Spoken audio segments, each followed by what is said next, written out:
Brigade Palpitaire, 1 BHK, 2 BHK, 3 BHK flats available. Burigere Cross, Bengaluru. Please contact this number. సినీ ప్రయాణం నేను గమనిస్తే రాజమౌళి గారు కానీ ఇప్పుడు లేకపోతే గౌతమ్ మీనన్ గారు కానీ సందీప్ రెడ్డి వంగ గారు కానీ ఇప్పుడు ఇలాంటి ఒక డైరెక్టర్లందరికీ ఒక స్పెషల్ ఆరా ఉంటుంది, వాళ్ళ నాలెడ్జ్ వల్ల వచ్చిన ఆరా ఇదంతా. అలాంటి గ్రేట్ పీపుల్ అంతా ఖచ్చితంగా మీతో అసోసియేట్ అవుతున్నారు, లేదా మీరు వారితో అసోసియేట్ అవ్వగలుగుతున్నారు. ఆ పాత్ మాత్రం కుదురుతుంది అలాంటి గొప్ప గొప్ప డైరెక్టర్లు అందరితో. మీకు ఎలా పాసిబుల్ అవుతుంది ఇది? చెప్పాను కదండి, ప్రాసెస్ని ఎంజాయ్ చేయాలి మనం. నాకు రాజమౌళి గారి అవకాశం ఎప్పుడొచ్చింది, అనుకోకుండా ఒకరోజు డైరెక్టర్ అయితే అనుకోకుండా ఒకరోజు డైరెక్టర్ ఏలేటి చంద్రశేఖర్ గారు ఒక్కడున్నాడు అన్న సినిమా తీశారు. ఆ సినిమాకి కీరవాణి గారి సంగీతం. ఆ సినిమాకి కావాల్సింది కష్టపడి రాశాను, ఆయనకి నచ్చేటట్టు రాశాను. అంతేగాని రాజమౌళి గారిని పరిచయం చేయండి అని ఆయన నేనే అడగలేదు. నా పనితీరు నచ్చి కీరవాణి గారు రాజమౌళి గారికి పరిచయం చేశారు. అప్పుడు ఆయన సినిమాకి కావాల్సినట్టు కష్టపడి రాశాను. అలా జరిగిన పరిచయమే తప్ప రికమెండేషన్ ఎవరి ద్వారానో వెళ్ళి కలిసి ఇలా జరిగిన పరిచయాలు కాదు ఇవేవి. మనం పాట రాసే ప్రక్రియను కనుక ఆస్వాదిస్తూ ఉంటే రావాల్సిన అవకాశాలని అదే రప్పిస్తుంది, పాటే తీసుకెళ్తుంది. ఇప్పుడు సందీప్ రెడ్డి వంగ గారి విషయంలో కూడా అంతేనా? అంటే ఆయన ముందు సినిమాలు నచ్చే పిలిచారు నన్ను. అర్జున్ రెడ్డికి ఆయన ఒక వెంచర్, అంటే వాళ్ళ సొంత ఆస్తులు అమ్ముకుని డబ్బులు తెచ్చుకుని సినిమా తీశారు.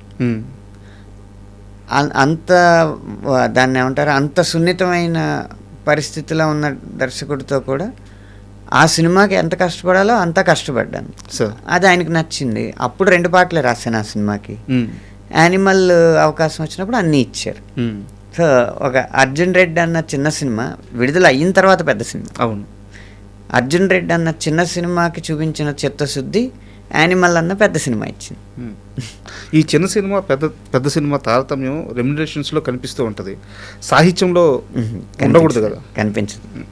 అంటే ఎలా డివైడ్ చేసుకుంటే నా డౌట్ ఏంటంటే, సాహిత్యం అనేది గ్రాఫిక్స్ మీద ఆధారపడదు, లేకపోతే ఎంతమంది జూనియర్ ఆర్టిస్టులను తెచ్చాం, ఏం ఎక్విప్మెంట్ తెచ్చాం అన్న దాని మీద ఆధారపడదు.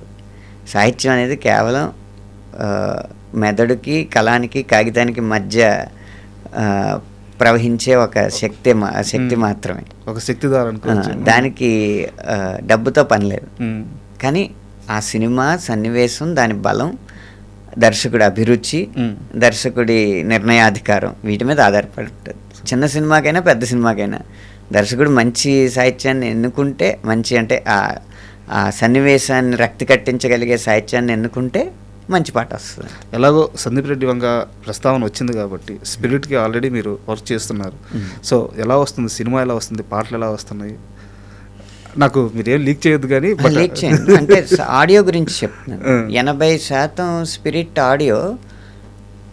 స్పిరిట్ సినిమాలో ఉన్న తీవ్రత ఉంటుంది కదా, ఒక రకమైన ఉత్కంఠ, తీవ్రత, దాన్ని సాంత్వనపరిచేలాగా ఉంటుంది. ఓకే, అది ఒక్క 20% మాత్రమే కావలసినప్పుడు ఆ తీక్షణత ఉండే పాటలు ఉన్నాయి. కానీ 80% మీకు చక్కగా ఒక గొప్ప మెలోడీ పాటల్ని చాలా కాలం తర్వాత వినే అవకాశం స్పిరిట్ ద్వారా వస్తుంది. బట్ యానిమల్లో కూడా లైట్గా ఈ టచ్ కనిపిస్తుంటుంది, అంతే కదా? యానిమల్లో కొంచెం ఎక్కువే ఉంది, యాలో లాంటివి. అవును, అక్కడ వస్తున్న విజువల్స్కి ఈ సాంగ్ వెళ్తున్న విధానానికి దాన్ని కూల్ డౌన్ చేస్తూ సమతుల్యం చేసినట్టు అనిపిస్తుంటుంది. అవునండి, అవును. సో స్పిరిట్లో ఆ లక్షణం ఇంకా ఎక్కువ ఉంటుంది. అంటే విజువల్స్ ఇంకా దారుణంగా ఉండబోతున్నాయి. అంతవరకు చెప్పగలను. అయ్యో, థ్యాంక్ యూ. అండ్ ఎలాగో ప్రభాస్ గారి గురించే మాట్లాడుకుంటున్నాం. ఎప్పుడైనా ఆయన నా కల్కి సినిమాని ఎందుకయ్యా ప్రస్తావించామని సరదాగా మీతో అనడం కానీ? ఎప్పుడు కలవలేదు సార్ ప్రభాస్ గారు. ఎప్పుడు కలవలేదా?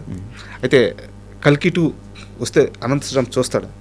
చూస్తాను, చూడకుండా ఎలా మాట్లాడతాను? ఏదైనా ఓకే, మాట్లాడడానికైనా చూస్తారా? కానీ అది నేను కల్కి వసూళ్ళు జరుగుతున్న సమయంలో నేనేం మాట్లాడలేదండి. అవును. అలాగే కల్కి 2 కూడా ప్రజలు ఏం ఆదరిస్తారో ఆదరిస్తారు. దానికి అందులో ఆ విజయాన్ని అడ్డుకోవడానికి నేనెవరిని? కరెక్ట్. అందులో గనక ఇతిహాసాలని వక్రీకరించినట్టు ఉంటే నా అభిప్రాయాన్ని తర్వాత ఎప్పుడో వ్యక్తం చేస్తాను. అది కూడా సరైన వేదిక మీద. ఊరికే వేలం విరగా వచ్చిన అభిప్రాయాన్ని వ్యక్తం చేయడానికి ఏమి అంత ఉత్సుకత లేదు నాకు. సార్ యాక్చువల్గా ఈ 1.5 ఇయర్లో ఒక 120 నుంచి 150 ఇంటర్వ్యూస్ చేశాను సార్. ఏ గెస్ట్ కూడా తనకి వస్తున్న రెమ్యునరేషన్ గురించి, తన సంపాదన గురించి ఓపెన్గా మాట్లాడి ఒక ఫిగర్ చెప్పడానికి ఎప్పుడూ నోరు తెరిచింది లేదు. బట్ మీరు ఏ ఇంటర్వ్యూకి వెళ్ళినా ఎప్పుడు ఆ ప్రస్తావన వచ్చినా నా పాటకి ఇంత తీసుకున్నాను, ఇంత తీసుకోబోతున్నాను అని నెంబర్ చెప్పేస్తున్నారు. సో నేను కూడా ఇప్పుడు నెంబర్ ప్రస్తావించట్లేదు అనవసరం కాబట్టి. బట్ మీ మైండ్ సెట్ గురించి తెలుసుకోవాలని, ఎందుకు అంత ధైర్యంగా ఓపెన్గా చెప్పగలగా? అంత అది ధైర్యం అనుకోవచ్చా? ఏంటి పబ్లిసిటీ అని ఎందుకు అనుకోకూడదు? ధైర్యం ఓకే, నేను ఇంత తీసుకుంటున్నాను, రెడీగా ఇప్పుడు ఎంత అండి అన్న క్వశ్చన్ ఉండదు కదా. అని కాదు, మన దేశ కాలమాన పరిస్థితులు మారిపోయినాయి ఇప్పుడు. ఇదివరకులాగా మేము ఇండస్ట్రీకి రాకముందు ఎలా ఉండేదంటే, ఒక మోతుబరి దగ్గర నిర్మాత అప్పు తెచ్చి వడ్డీ కడుతూ సినిమాకి పెట్టుబడి పెట్టి, తర్వాత సినిమా వసూళ్ళు వచ్చిన తర్వాత ఆయనకు ఆ అప్పు తీర్చేయడం, ఇలా జరిగేది. అంత పెద్ద అమౌంట్లు అప్పట్లో డబ్బులు అంటే కరెన్సీ నోట్లలోనే జరిగేవి. ఇంత ఇప్పుడున్నంత వ్యవస్థ లేదు, డిజిటల్ వ్యవస్థ లేదు కాబట్టి. ఇప్పుడు ఏమైందంటే ఓటీటీ మార్కెట్లు, శాటిలైట్ మార్కెట్లు ఇవన్నీ వచ్చిన తర్వాత ప్రతిదీ పారదర్శకంగానే జరగాలి. అంటే మా సినిమా ఇంత ఖర్చు పెడుతున్నాము, ఇంత క్వాలిటీ ఉంటుంది అని ఆ ప్లాట్ఫామ్స్కి చెప్పాలంటే ఎంత ఖర్చు పెట్టామో చూపెట్టాలి కదా. తప్పదు. అది డబ్బులు ద్వారా ఇస్తే నిరూపణ ఉండదు కదా, రుజువులు ఏమి ఉండవు కదా. అందుకని అన్నీ వైటే జరుగుతున్నాయి అన్నమాట. దానివల్ల ఇప్పుడు మనం చెప్పకపోయినా అగ్రిమెంట్స్ లేకపోతే ఆ అకౌంట్స్ చూస్తే ఇతనికి ఇంత వెళ్ళిందని తెలుస్తుంది. ఏ ఆడిటర్ అయినా చెప్పగలడు. అందుకని ఓపెన్ చెప్తే నష్టం ఏముంది? ఎలాగో టీడీఎస్ కట్ అవుద్ది, ఎలాగో జిఎస్టీలు వెళ్తూ ఉంటాయి. మా ఆడిటర్లకి అక్కడ ప్రొడక్షన్ మేనేజర్లకి సంభాషణలు జరుగుతూ ఉంటాయి. ఇంకా మీరు టీడీఎస్ వేయలేదు, ఇంకా జిఎస్టీ వేయలేదని, ఇవన్నీ జరుగుతూ ఉంటాయి కదా. అయితే ఒక చిన్న ప్రశ్న సార్, ఆర్థికపరమైన ప్రశ్నే. ఒకరోజు చెన్నైకి వెళ్ళారు, ఇది మీరు ఇంటర్వ్యూలో చెప్పిందే. ఒకరోజు చెన్నైకి వెళ్ళారు, పాట రాయడానికి హోటల్లో ఉన్నారు. సో నిర్మాతల నుంచి పేమెంట్ సరిగ్గా జరగకపోవడం వల్ల ఒక 2 రోజులు అక్కడే ఉండిపోవాల్సి వచ్చింది హోటల్లో. తర్వాత ఏదో బస్ ఎక్కి బతుకు జీవుడా అని చెప్పి హైదరాబాద్కి వచ్చారు. చేతిలో సరిగ్గా డబ్బులు లేని ఆ క్షణం నుంచి ఒక్క పాటకి సుమారు అటు ఇటుగా 4 లక్షల రూపాయలు తీసుకుని ఈ స్థాయికి రావడము, సో ఫైనాన్షియల్గా ఎంత హ్యాపీగా ఉంది ఇదే ఇండస్ట్రీలో, ఆ స్థాయి నుంచి ఈ స్థాయికి? ఫైనాన్షియల్గా సంతోషం కంటే సంతృప్తి ఎక్కువ ఉందండి. అంటే ఈనాటి సమాజం ఆశించే అంత విలాసాల్లో నేను కనపడకపోవచ్చు, కానీ ఏదైతే దైనందిన జీవితపు అవసరాలు ఉన్నాయో, పిల్లల ఫీజులు, పిల్లల భవిష్యత్తు ప్రణాళిక, అలాగే చిన్నపాటి టూర్లు, యాత్రలు చేయడానికి, అలా కాకుండా జీవితంలో అప్పుడప్పుడు వచ్చే అనుకోని ఖర్చులు ఉంటాయి కదా.